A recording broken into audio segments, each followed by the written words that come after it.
19లో మమ్మల్ని పక్కన పెట్టాడు మన అంటానికి ఒక అర్థం ఉంది. అంత చేసినా నాకు ఎంపీ అన్న ఇవ్వచ్చు కదా, ఇవ్వలేదు.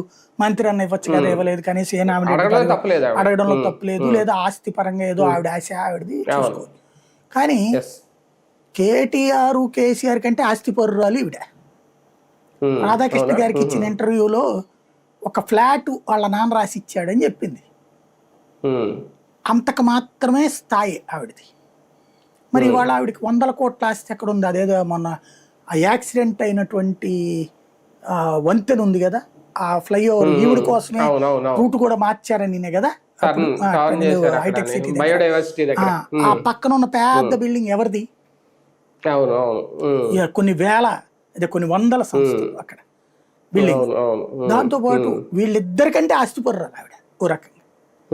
లిక్కర్లో పెట్టుబడులు పెట్టగలిగిందంటే ఎక్కడ పెడతారని? లిక్కర్లో పెట్టుబడి అంటే 50 రూపాయలు 100 రూపాయలు. అది అందులో సౌత్ వెంగట్టు మొత్తం దక్షిణాది రాష్ట్రాల వాళ్ళందరూ కలిపి ఒక సిండికేట్ గా మాగుంటోళ్లతో పొత్తు అంటే ఆషామాషా బార్మా.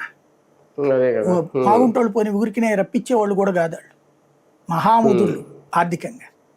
అలాంటి వాళ్ళతో జట్టు కట్టగలిగిందంటే ఎంత ఫైనాన్షియల్ ఇది ఉండాలా?